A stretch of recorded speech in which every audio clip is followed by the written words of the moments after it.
Morning, how are we doing? Alright, I thought we'd have a little distraction this morning. It's raining again, what can you say?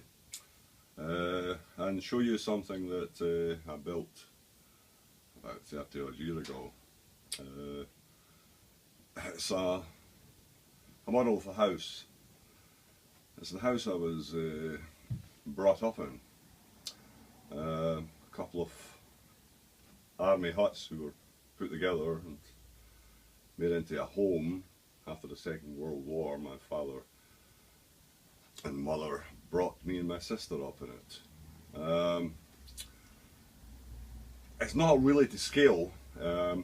It's pretty much just as I imagined it, and it worked out. As 30 odd years ago I built this one winter. The weather wasn't good, and Christmas time it snowed in, and I was working with cedar at the time, so I decided that I would do this, and so it's been hanging around ever since. It's done more miles than a lot of mobile homes, a lot of motor homes. It's been here, there, and everywhere, and I thought I'd let you see it. It's a nice bit of work that I've never done anything with.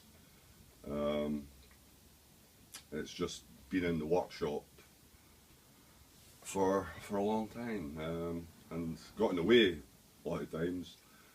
Access is given by lifting the roof off, or part of the roof off, and lets you into the inside of it. I never really made some bits and pieces of furniture, but never really got too far with it at all. And I always wondered what I would do with it, but it reminds me of home, and it was a home.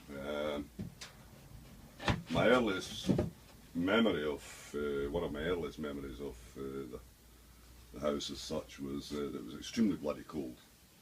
There was no real insulation as such, and even in the summer, in a warm summer, it was cold. But we were brought up in it.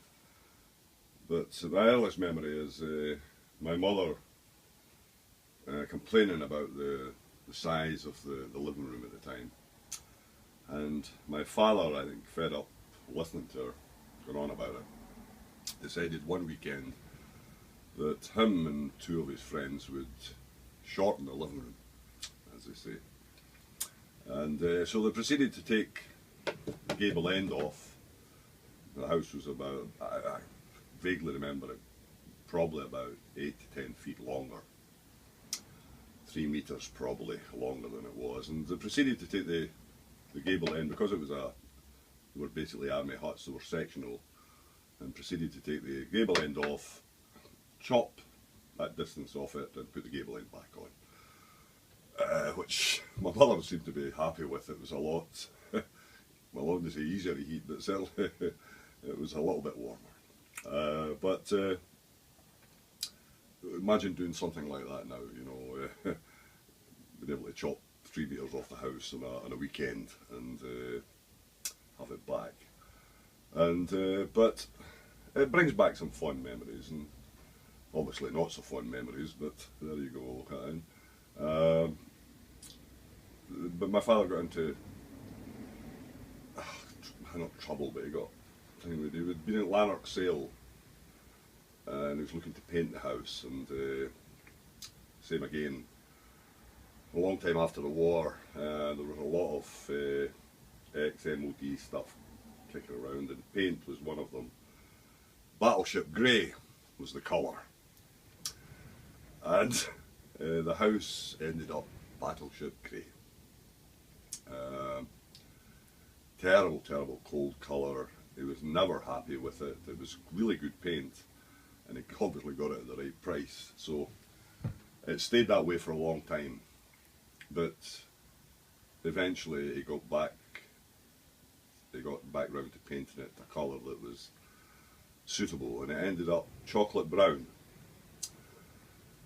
with green windows and white things, and it was actually an attractive. It's the only time I can remember the house looking attractive. It actually looked well. Didn't make it any warmer, didn't make it any easier to live in, but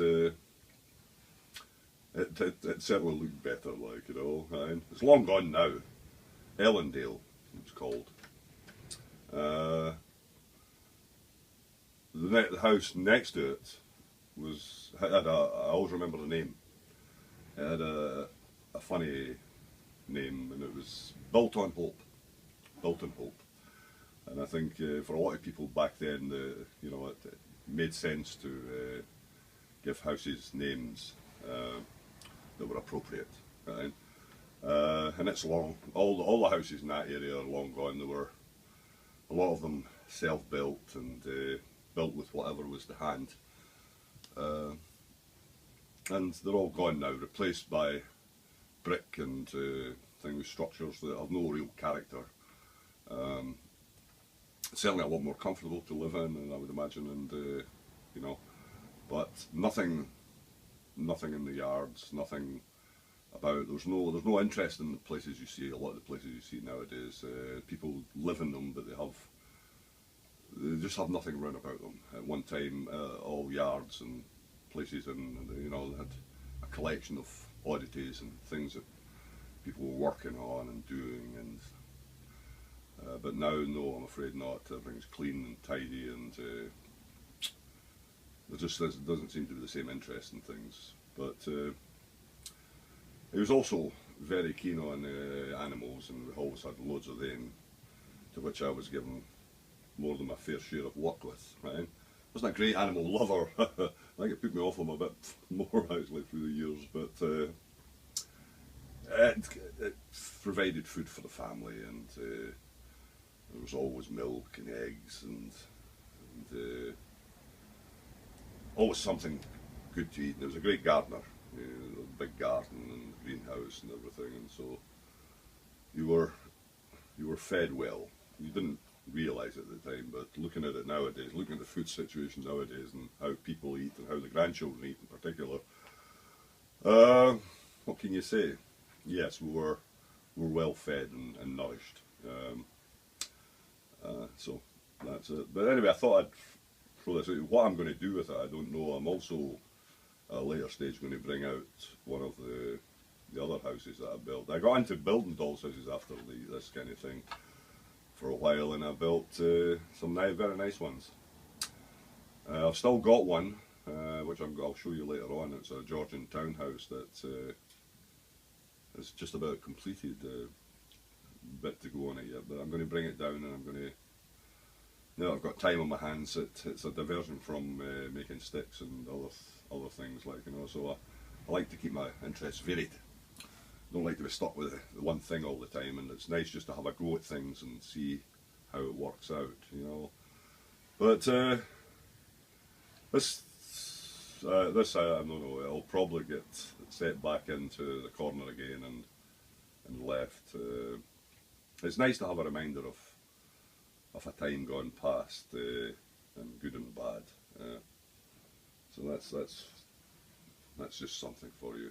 I hope it's been of interest to you. And thanks very much.